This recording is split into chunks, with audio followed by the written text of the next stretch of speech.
Namaskaram. Welcome to my YouTube channel. I wonder what is she up to? So today we are going to be discussing the third chapter of Creativity by Osho. Now the third chapter is called Four Keys, and we're going to start with the first one, which is Become a Child Again. So Osho talks about how as a child we didn't really know what the right thing was, so we went on to doing whatever we felt was right? And after that, like the society, our parents, our school, they corrected us, let us know what the right thing is, and then we were all the same. So similarly, he says that as a creative person, if you want to create, forget what the right thing is. Do what you feel is right.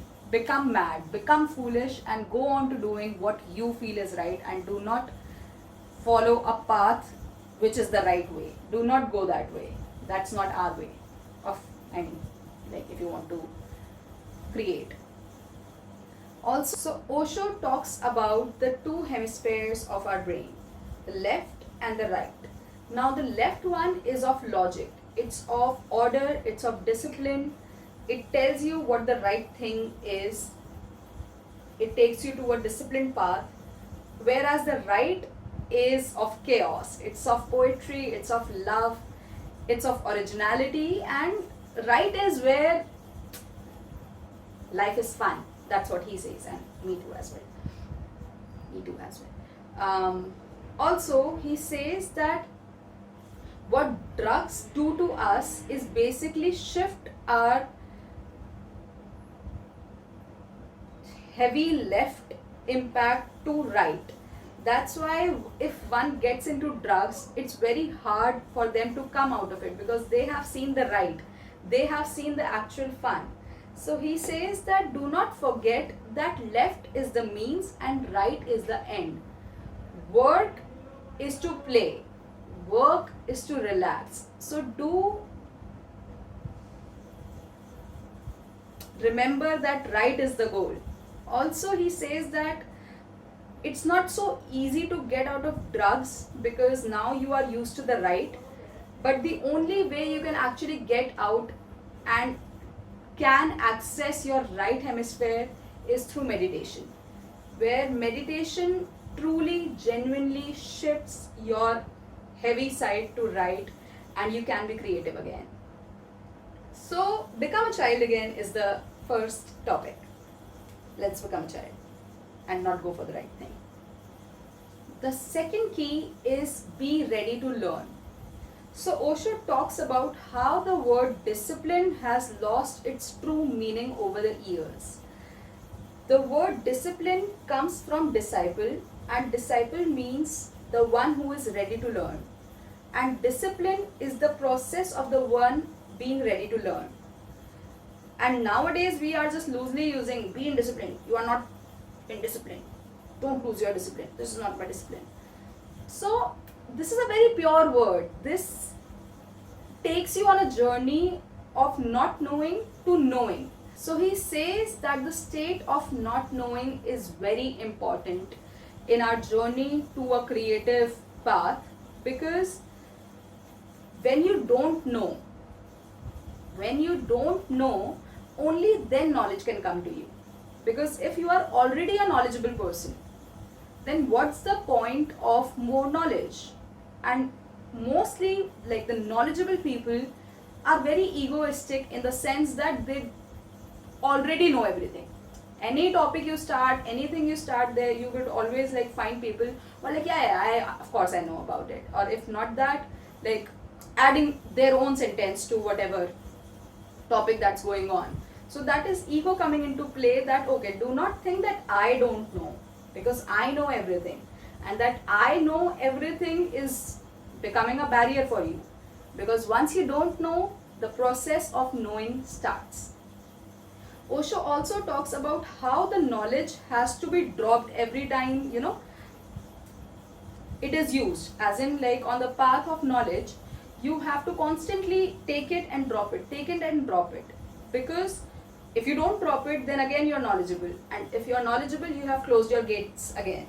So be ready to learn, create some space, don't be knowledgeable. Of course, the knowledge that you have gained already is already here, so it will come into play. You can use it whenever the time is right, but do not go on carrying, the heavy load which is unnecessary to even carry.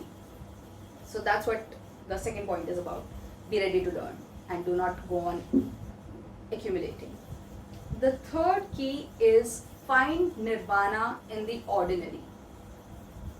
Now this simply means that do not go after the fancy things. Do not go after what looks shiny to be creative. Go after the ordinary.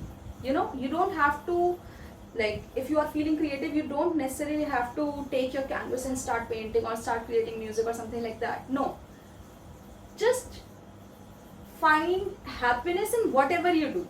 Be it cleaning, be it washing dishes, be it anything, be it watering the plants, anything you do, find nirvana into that, and that is creativity. That is your meditation. Choosing all the perfect things for your creativity will again not flow freely. It will be made up, it will be an effort. But if everything is meditation, if everything is creativity, how creatively you clean your room, how creatively you do little things is a way to have creativity in your everyday life. In everything you do, it will be creative.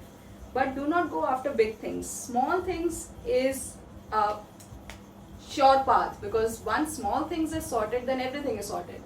Because there's small things, there's going to be big things. So we've covered it all, and we'll be creative and meditative in everything we do.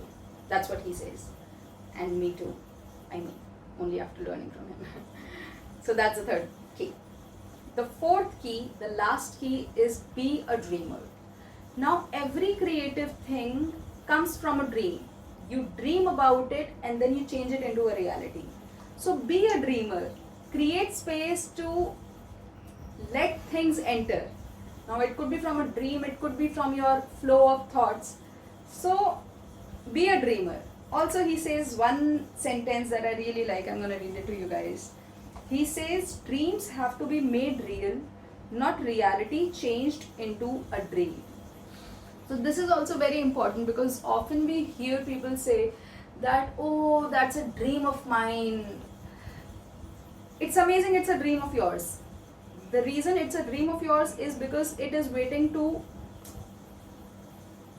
become real. So do not hang it to just a dream. It's a dream because it wants to be out there. So have faith in yourself, keep dreaming, have wonderful dreams, and change that into a reality. That's what we got to do.